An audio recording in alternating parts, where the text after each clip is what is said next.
Jane, thank you so much for doing the podcast. I'm delighted to have you as a guest. Well, it's indeed Um, my pleasure.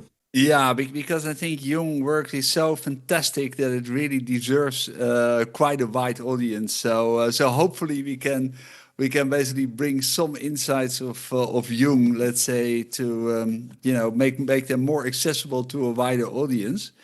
And one of the first things I wanted to discuss with you is individuation, because, Hmm. as you know, Carl Jung described individuation as a process by which a person, becomes truly themselves, integrating the Hmm. conscious and the unconscious part of the psyche into a unified whole personality. Hmm. And he also saw this as a lifelong journey of self-discovery rather than a destination. Hmm. And for listeners who encounter this concept of individuation for the first time, how would you unpack that definition, and why did Jung consider individuation so central for human development? Mm. Well, it certainly is the centerpiece of analytical psychology, Jung's psychology. And I think you just covered the waterfront quite nicely. It's the process of becoming oneself. And in fact, there's that great quote from Jung that says, "The privilege of a lifetime is to become who we truly are." Hmm. And for him, and probably for me, it's the essential aim. It's the essential purpose of life, and it's highly congruent with Christian traditions, in my view. You know, Jesus famously said, "Be you perfect, as your Father in heaven is perfect," and his was a much longer term aim, I think. But it starts here. You know, who we are starts here, and who we become starts here.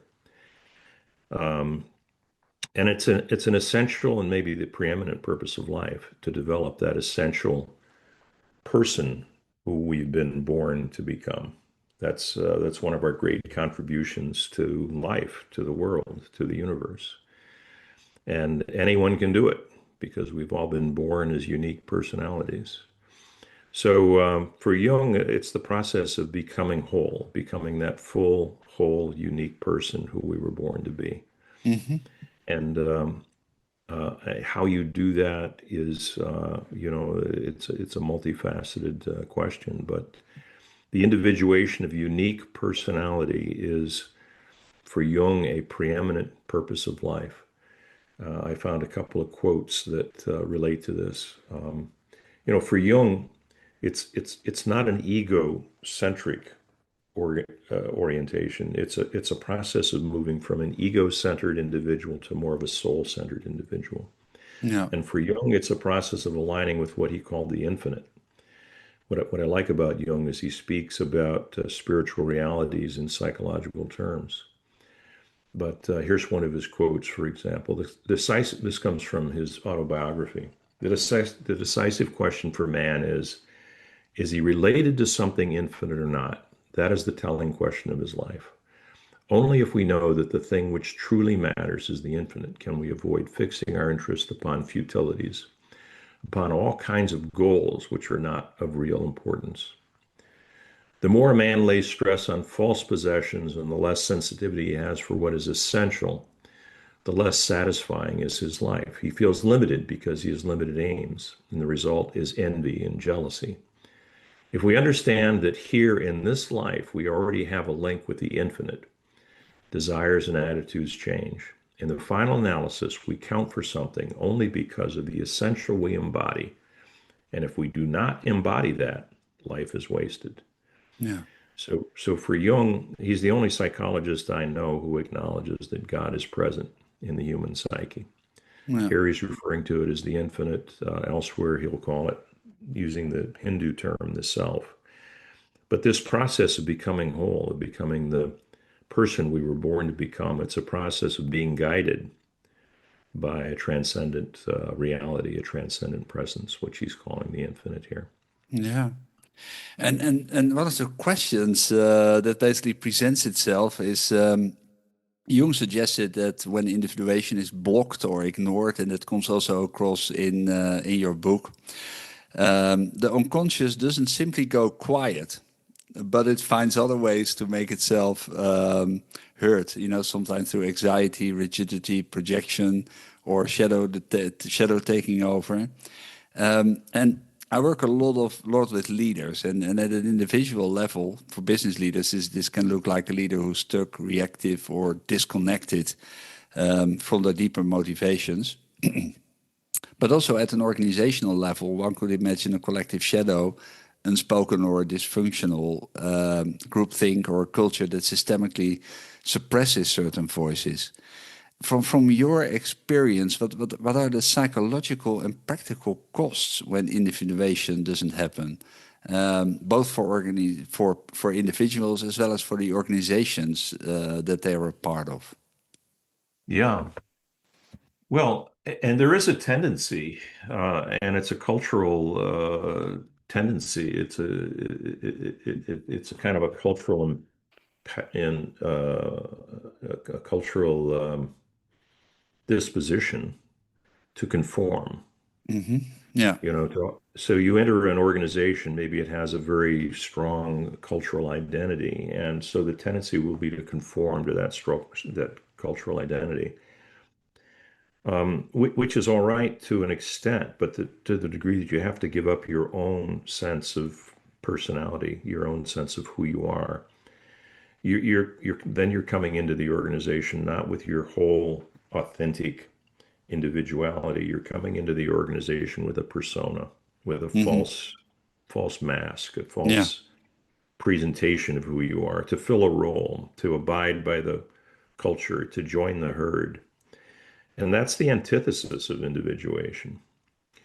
So it's imperative that organizations find a way to enable people to pursue this process, this voyage of individuation, at the same time that they're part of a larger whole, part of a larger organization. And I would say the more hierarchical, the stiffer, the more controlling the organization is, the more it suppresses individuation. And as you said, in that it's a preeminent purpose of life. Its role, its importance is greater than whatever the goal or the aim of the organization is. And the power of the unconscious to disrupt that kind of antithesis to individuation is pretty extraordinary. And so there'll be eruptions both in the individuals, but also in the organizations. There'll be conflict, as Jung points out, envy and jealousy. There'll be all kinds of egocentric issues that develop because the organization is essentially structured to suppress that natural process of individuation. Yeah. And one of the latest questions that I have is I coach a number of young leaders in organizations, and Jung seems to suggest that individuation unfolds naturally across a lifetime, and it can often be catalyzed by midlife crisis. When the first life of experience of the first half of our lives begins to feel hollow or insufficient, and that seems to suggest that it's almost like there's a certain amount of lived experience, quite often caused by pain and suffering, is a kind of prerequisite to individuation. And as an executive coach working with a number of young leaders, I just wonder, isn't there a way, perhaps very simply, that we can kind of accelerate the development? It's almost like, in their own interest, but also in the interest of the organization, if we can lead them faster through that development cycle. So basically, could the process be cultivated earlier and perhaps more intentionally? Perhaps, you developed the gift compass, for instance, where we talk about later, but also through coaching, therapy, inner work, other experiences. Is there a way that we can kind of fast forward individuation without losing its authenticity or depth? What is your perspective on that, James? Yeah, well, so it's nice to think that we can control individuation. That Yeah. the ego would love to control Yeah. individuation. The problem is the ego is not in control. And to the degree that the ego seeks to take control, it will actually obstruct individuation. Yeah. Individuation is a matter of the ego stepping aside to abide by that sense of higher calling, that sense of more transcendent direction in life. Yeah. So I think the best we can do, and it's a lifelong process, as Jung pointed out, and from the Christian perspective, it's an eternal process. We graduate from this life and we continue to individuate. We continue to become perfect as the Father in heaven is perfect. But in this life, we're becoming more whole. We're becoming more unified. Individuation in this life is the unification of personality. And so I think a lot of it is just a matter of getting out of the way. There's that great Chinese Taoist quote, Wu Wei, which kind of loosely translated is doing by not doing. In other words, don't interfere. Don't insert your ego interests in the process of that's already underway from the unconscious in individuation. So I think the best we can do, or maybe not the best, but some of what we can do is what you've already described. You can work with a Jungian analyst. You can understand your dreams. You can understand life from that new perspective, and we can begin to notice. So life, it seems to me, is swarming with clues for individuation. Yeah. It gives signals. Yeah. And we can begin to notice the clues. They're Yeah. all around us, and most of them we ignore. We pass them by because we're on our mission to accomplish whatever it is we're seeking to accomplish, or the destination we're seeking to go. But these clues keep swarming, and what do the clues look like? I mean, sometimes they look like you don't like an individual. Mm. That's a clue. What so in Jungian psychology, what is it in yourself that you don't like? For Yeah. Jesus, it was take the plank out of your own eye before Yeah. you take the Yeah. speck out of someone else's. Or you admire someone. What is it that you admire? And notice that you're not choosing to admire that person, but rather that you simply admire them, that you're finding that you admire them. Yeah. So that's another clue. What are you interested in? What are you finding that you're interested in? We don't choose our interests, we notice them. Yeah, and we And encounter them. We have some sense of recognition, like this is what we've been looking for. This resonates. This is a kind of unfulfilled picture or image or hole in my life, and now I see it. Yeah, yeah, exactly. So they're clues that we can abide by, that we can attend to, or that we can ignore. And if we're ignoring it, then we're probably on our egocentric journey to accomplish our own ends. But the clues that are coming from the unconscious, they're leading us to a richer, more whole, more significant life. Gifts are another one. We're all born with a certain yeah, giftedness. When we're aware of those gifts, those are clues. That's our starting point. It's not the end point, but it's where we start. It's where we can begin this process of individuation. yeah. And I know that, let's say, Jung was very concerned about organizations and everything that looked like, organized efforts in terms of, religion or intellectual undertakings and work. But I also work a lot with organizations, and one of the questions that I always have is do organizations have their own identity separate for their members? I mean, I think Jung, of course, focused almost exclusively on our individual psyche. But there are a number of people who have tried to apply these ideas also at a collective and organizational level. Things like group shadow, collective archetypes, and also an organizational culture all seem to point towards an idea that companies might have something resembling their own psychological identity, one that takes a life almost beyond its members. And this strikes me especially in organizations who have very, very powerful brands. So if I think, for instance, about Apple, which basically stands for something as a brand, or Mercedes-Benz as a kind of car manufacturer. The frontier mentality of SpaceX. How do you see, let's say, that kind of sense of a collective culture and a collective identity versus, let's say, the individual developments of people within that organization? Is it so that, let's say, an organization, develops individuals in a particular way, or do you feel individuals compelled to, let's say, adapt themselves? How do you see that? Because what fascinates me is that a culture basically lives its culture over time. I mean, unfortunately, for instance, Steve Jobs passed away a long time ago, but his spirit, his kind of thinking is still there. I think Mercedes is a brand already more than 100 years old, which still has this sense of, perfection, only the best, possible car in the world. How do you see those mechanisms existing, and how do they relate to us as individuals? Well, I think that the degree to which an organization has a one-sided, very one-sided orientation to life, Hmm. where, everyone is required to abide by that sort of one-sided, almost dogmatic orientation. I think that's deadening.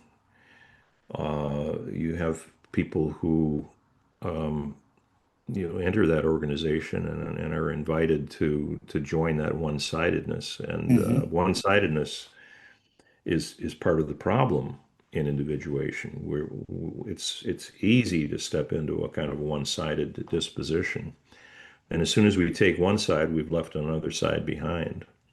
So the more these brands can embrace the full dimensions of anyone's personality, the more they'll bring life to that organization. You know, I mentioned earlier, I think that the more hierarchical, the more rigid, the more controlling an organization is, the more it will deaden the lives of the individuals in that organization. The more they're instructed or required to conform to certain dogmatic rules and requirements, the more it will deaden the organization.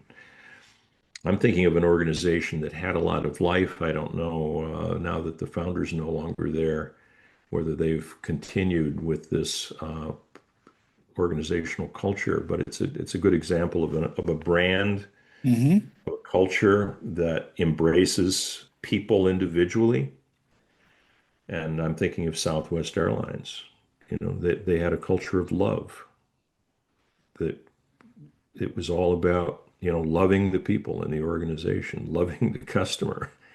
Well, anybody can join that. And love is for sure one of the pathways to Hmm. individuation. Um, and I don't know enough about Apple or Mercedes-Benz to know whether or not those brands are inhibiting or impeding Hmm. people. I think a brand like Google, I know a bit about Google. They seem to be much more oriented to individual expression and individual initiative. And I think the degree that an organization can look to the value of individuals and the Hmm. value of individual initiative at any level of the organization, Hmm. they're moving towards an organizational culture that would enhance or promote or encourage individuation. Yeah.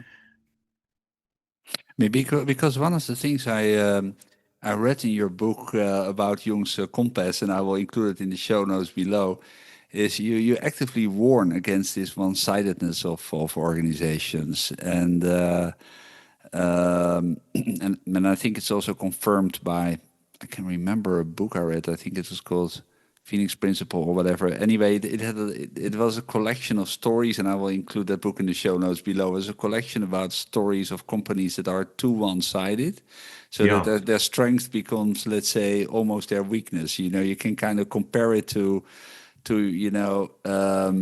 the need to basically become whole. Those organizations basically decided, consciously decided to only develop, parts of themselves. So, so one of the things that I read in your book is the Jung's compass is that you say, look, the best way to address this one-sidedness of a strong organizational identity is the individuation of the individual members and stimulating that. Do you have any ideas how organizations could practically work on that and practically implement that? Yes, I would say it all starts with the leader. Mm-hmm. Uh, it's an approach to life that must be adopted by the leadership, Mm-hmm. and so that it creates an invitation and openness that this is life in this organization. Yeah. And I think that's what Southwest Airlines was able to do. Mm-hmm. The leader of that organization was a huge advocate for promoting love throughout the culture. Yeah. And everybody, got on board. And if you didn't get on board, you probably weren't going to stay at the organization very long. Yeah. But in my experience, it doesn't happen without the leader. Yeah. And people are looking to the leader to understand, what's the nature of the culture here, Yeah. and how can we best serve that culture. Yeah. Um, so Because it's actually also about encouraging diversity, and that not necessarily, let's say, diversity in terms of how do you say gender or sexual orientation or whatever, but really like also diversity of thought and diversity of ideas, and bring your whole self into an organization. yes, yes, the diversity it breeds strength. It breeds vitality. It breeds an openness. Yeah. Yeah. And I think Monocultures are much more vulnerable. Yeah. yes, and probably destined to pass out of this world eventually. Yeah. They're rigid. They're unable to adapt. And so the more diverse the culture, the more lively, the more enduring that organization can be. Yeah. If we think about Jung's work around types, I think that that's one of the more controversial parts of his of his thinking, Hmm. and loads of debates going around it. Um, you also wrote about it, and I think you bring a very, let's say, nuanced perspective, which I think would be really interesting for the listeners of this podcast to understand, because I think, let's say, that Jung created the kind of double-edged sword, because on the one hand, in types, he basically provided great ways to basically recognize people in terms of, the differences in orientation, so extraversion, introversion, for instance. Um, and on the other hand, it's been greatly abused by people who basically found very rigid mechanisms to categorize people and even use that information to decide about, professions they needed to answer or careers to follow, or, whether someone was the right type to become a leader in the organization, etc. So what do you see as, let's say, the main advantages of individuals understanding their psychological type? Well, I think the advantages are many, and we probably need to clarify what we mean by type, Yeah. because I think for too long his really brilliant model with all of his astonishing insights about the role of type and the nature of type have been somewhat submerged as his model was converted to, a system of categories of putting people in 16 personality categories. Yeah. That's not at all what Jung was about. His model is fluid, it's dynamic, it's organic. It reminds me of Ian McGilchrist's work, actually, the author of The Master and His Emissary, and also his magnum opus, The Matter with Things. Where he traces the history of thought in civilization, and how the right hemisphere is uh, abundantly provided with insights and ideals and new ways of fluidly thinking about life. And when it arrives over to the left side, which is much more oriented at controlling and producing categories, these brilliant insights can be sort of uh, diminished through that kind of simplistic categorization. So in talking about Jung's types, we want to take personality types off the table. Hmm.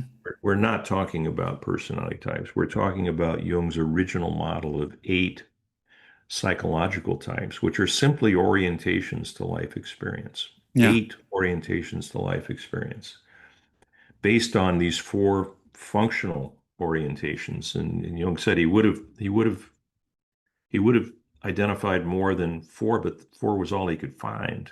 And then when you take these 4 and you modify them with either extroversion or introversion, you get these 8 orientations to life. And it's fluid and it's organic and it's dynamic and it's instrumental in the process of individuation. So each of us is born to certain dispositions, to enjoying some of those orientations more than others. And those are the ones that that's where our strengths are. We call them gifts because each one is sort of packed with certain aptitudes, but they're really orientations to life that we either find enjoyable or not enjoyable. Again, they're clues for, our path in life. And so ideally, early on for people in the first half of life, the the idea would be to engage your best gifts. These are clues. So these eight these these 8 orientations they give us some guidance about what we ought to be pursuing in life. Building on our strength. Yeah, building on strengths. Yeah. You could think of them as strengths.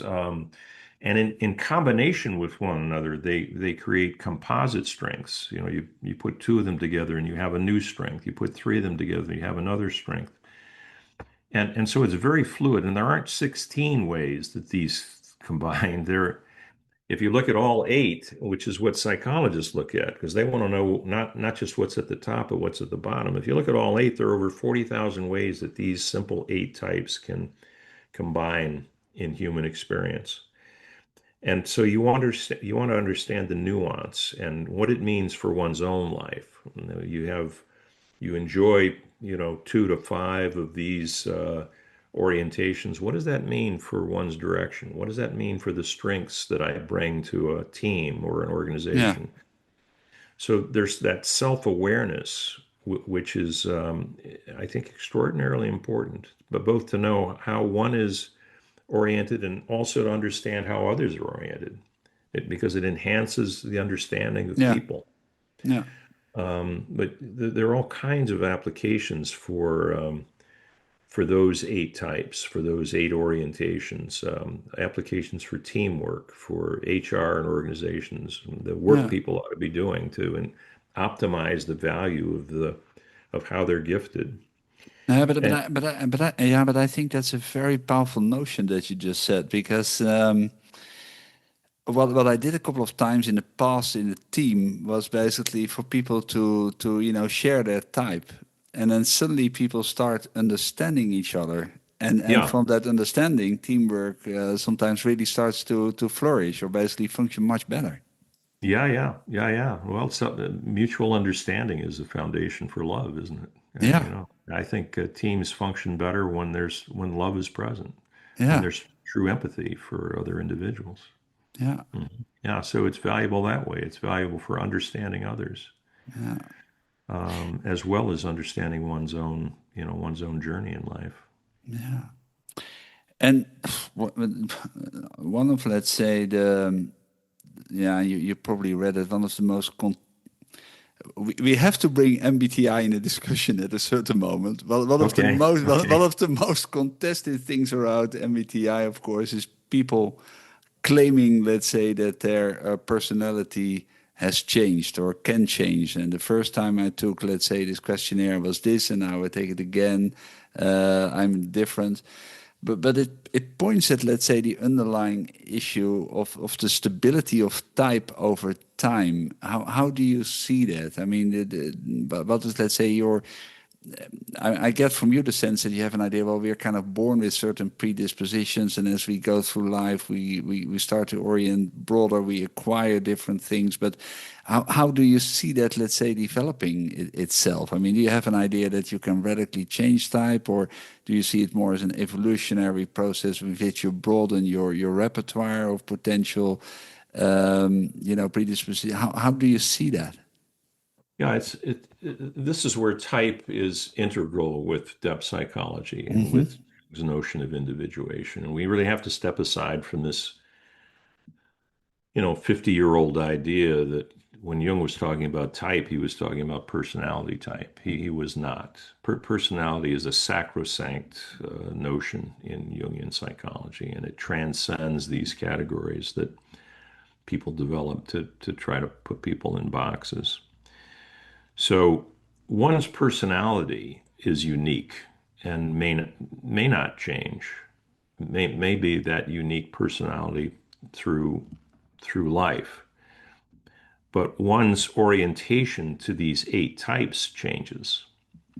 These are just, you could think of them as ego orientations, Hmm. orientations to conscious experience. You think of them that way. So our orientations to conscious experience change. And the whole idea in linking type to individuation is that, that our individuation in a way can be marked by the number of these orientations that have become enjoyable and comfortable and part of our lives. So the aim of individuation really is to engage all 8 types. Yeah. So the notion is, yes, our orientations will change. Probably the first 1 or 2 orientations that are clear to us at age, 20, those will probably still be home. That'll still be our resting place in a way at age 70. But all the other orientations will also be much more comfortable. That's the process of individuation. It's knitting together what we might call oppositions, because in Yeah. some ways, each of these types is opposing some other type. And so we develop one type, and the opposing type is kind of left in what Jung called the shadow. And so individuation is a process of knitting these together, bringing up those shadow types and Yeah. engaging them as part of the fabric of the whole personality. Yeah. And when we do that, Jung says, life gets richer. Now we don't have just our narrow preferred orientation to expressing our unique individuality. Now we have 8 orientations for expressing that unique individuality. And life becomes richer, more robust, more engaged, more fruitful. Yeah. So yes, type orientations do change if a person is individuating. If they're remaining one-sided and stuck, well, there probably isn't much change. No, and it's stagnation, and but I also find it really interesting because I think recently in management and management theory, there's more and more discussion about um, thinking in end-end solution of things that can be true at the same time and what that would generate rather than thinking in opposites, if you understand what I mean. Uh-huh. And Yeah, yeah. I think, yeah, Think of them as complements rather than opposites. They yeah, call them both. exactly. Yeah.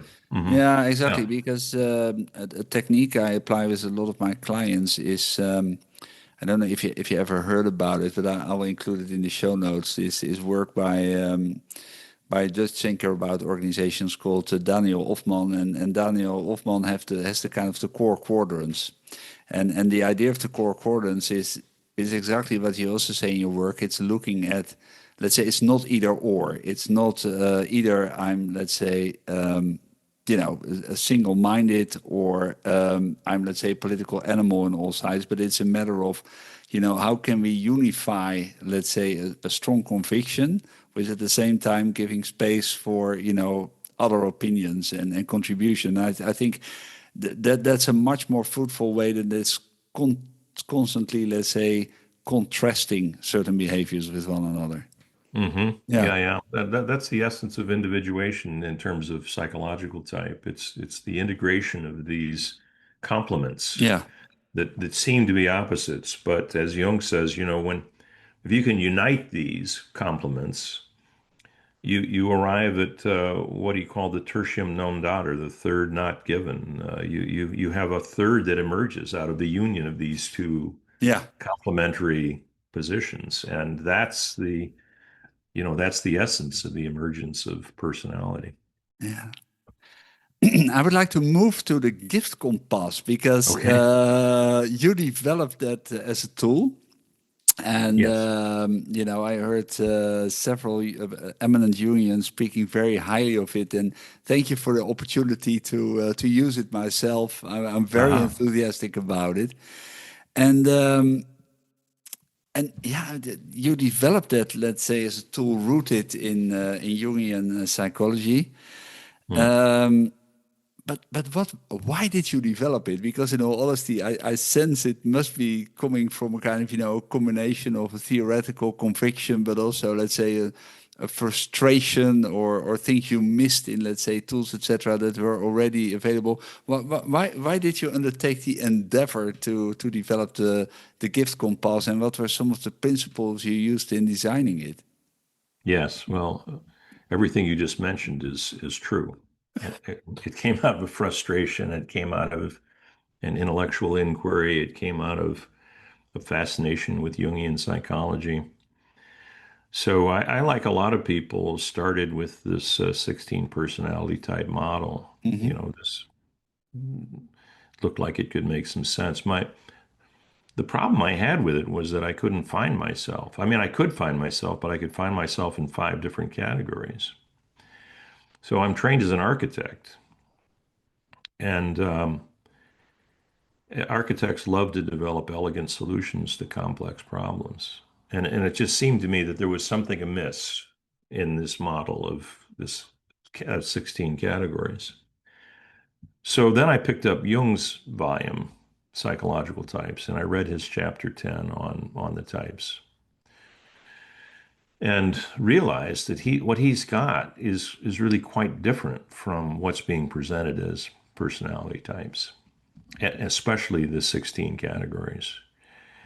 So I read more of Jung and realized that he was, when he referred to his type model, he was referring to it as a compass. He said he would not for anything dispense with this compass on his psychological voyages of discovery.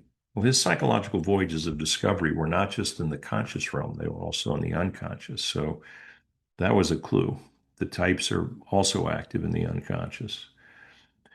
And so I just went to work seeking to find a way to better express Jung's original model. I felt that his original model, with his astonishing insights and the simplicity of the model, had been left behind. So I just, I'm an architect, so I started drawing on napkins, and you know, so he said it was a compass. So let's see, how can we do this as a compass? Yeah. And how can we add because he was always using a four function compass. How can we add the introversion and extroversion? And Yeah. so that's how it developed. It developed, and then as a pencil and paper instrument, I developed a number of questions that people could respond to and manually tabulated the results, and it grew into an online instrument. But what had been left behind for me was the full depth and breadth of his psychology. Chapter 10 in volume 6 just deals with these, primarily just deals with these conscious orientations to life. Hmm. And I'd read enough of Jung to know that individuation was his centerpiece. So I wanted to know how the type model related to individuation. So developing the compass itself was was a matter of developing these eight orientations and expressing them in a compass. Then understanding these complementarities or oppositions, however we want to consider them, that was a whole other quest. That gets to the heart of his process of individuation, and for that, I had to do a lot of reading. So the first five chapters of my book all essentially come out of chapter 10. Yeah. the last two chapters come out of the whole collected works. You know, what I went in search of how Jung was using type for individuation and found the answer in the many volumes of his collected works. Yeah. And so, in doing that, realized how profoundly important type is for people working in depth with individuals. At the same time, it has the very many practical applications for which other type models have been applied. You know, what does this mean in terms of, you know, your disposition towards life, your orientation towards life? Are you more extroverted, more introverted? You know, there's a lot of self-awareness in terms of understanding how one is gifted. For understanding the individuation process related to type, that required a much, much deeper search and a lot of inquiry with a lot of Jungian analysts. Yeah, because nou ja, it's as I said, I think it's a wonderful book. I will include it because Thank you. what I love about the book, and that's also why I can recommend it. You have a very systemic way of building up the model, which makes it very insightful. It's not a matter of you know, a lot of these books quickly introduce, you know, pairs and models, and then, you know, but you have a very structured way of building it up, so that makes it highly accessible. If you think, because I said we have to talk about MBTI at a certain moment, how does the for let's say the layman among us, how does the gift compass differ from MBTI? Well, so as not to get, so with the MBTI, you're sort of forced into into it, what is fundamentally an incorrect paradigm Hmm. that concludes that there are only 16 ways that the first two types can combine. So the MBTI just looks at the first two types. And misinterpreting four key paragraphs in volume 6, they concluded that there are certain definite rules for how these types can combine. But they're the incorrect rules. They misinterpreted those four key paragraphs. And so of the 56 ways that any two of these types can combine, they've only identified 16 of them. There are 40 that they've left behind. By virtue of predetermining the paradigm into which all results need to be deposited, the GCI has no predetermined paradigm. We Hmm. simply ask people to identify what's true for them. Yeah. What are the first two types? What are all 8 types? But if you just look at the first two, as the MBTI does, we can we can consider those two in their own right. They have certain attributes, those first two, that speak to how a person relates to the world. Hmm. The other thing is we don't stop at the first two. We go to all 8. And typically, it's not just two, but typically 3 to 5 of these orientations that have been most active in a person's biography Yeah.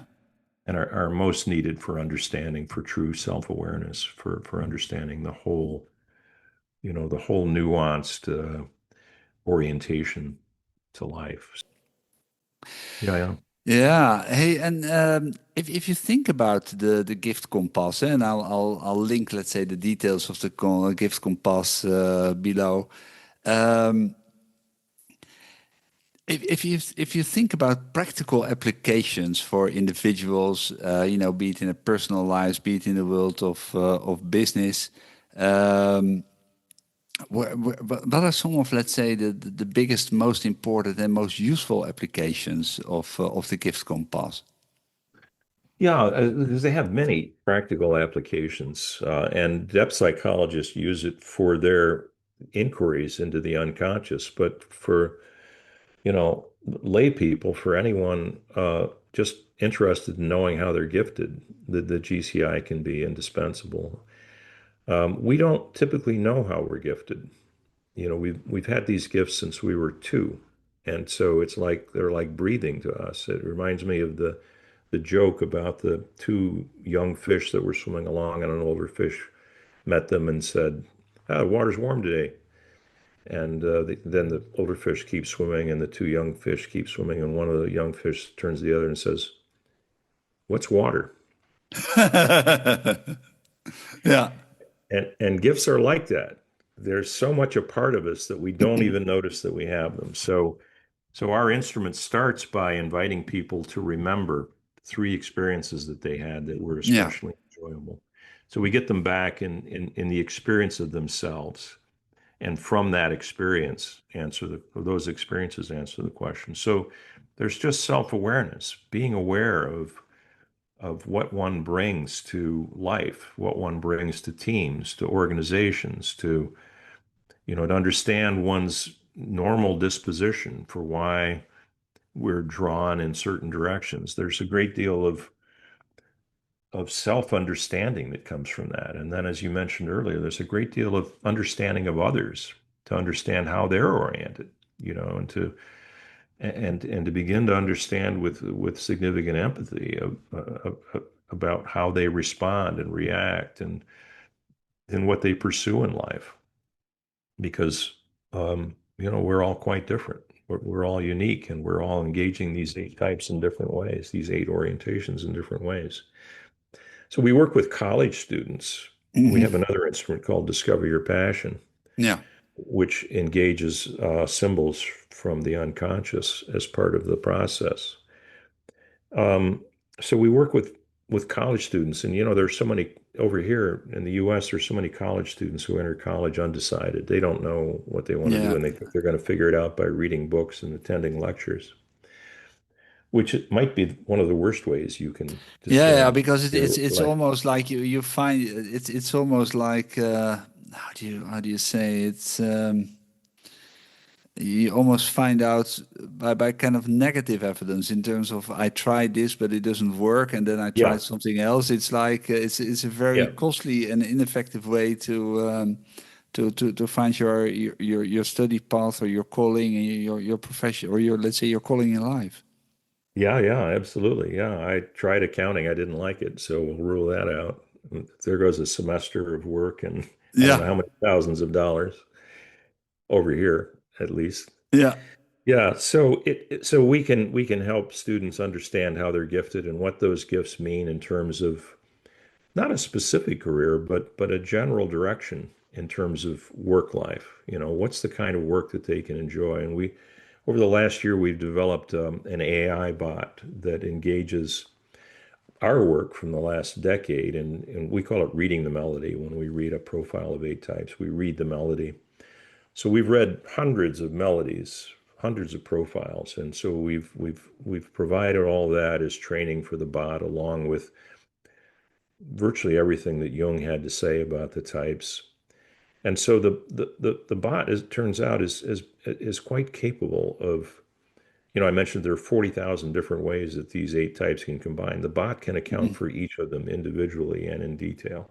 yeah, And so it can also help to discern the kinds of career paths that could make sense for those combinations of the orientations. And it's actually quite good at that. We've been mildly amazed at how well it's able to do that. So another practical application is to know how you're gifted so that you know what sort of pathway in life in terms of your work is going to make sense.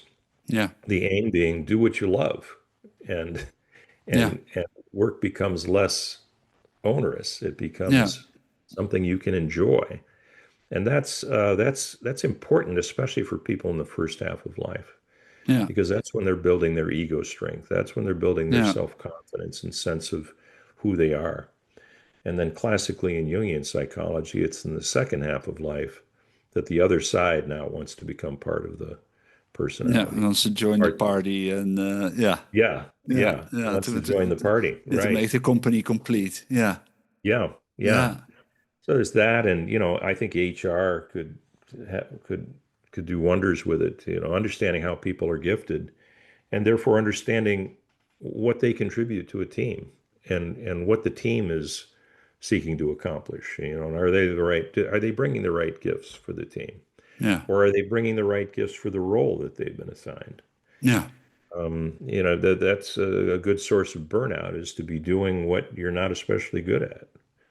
And you'll go home at the end of every day stressed. Yeah. Why, Completely why burned not out. engage Yeah. people, Yeah. in what they enjoy, and have them engage in teams and make their contribution from what they enjoy the most.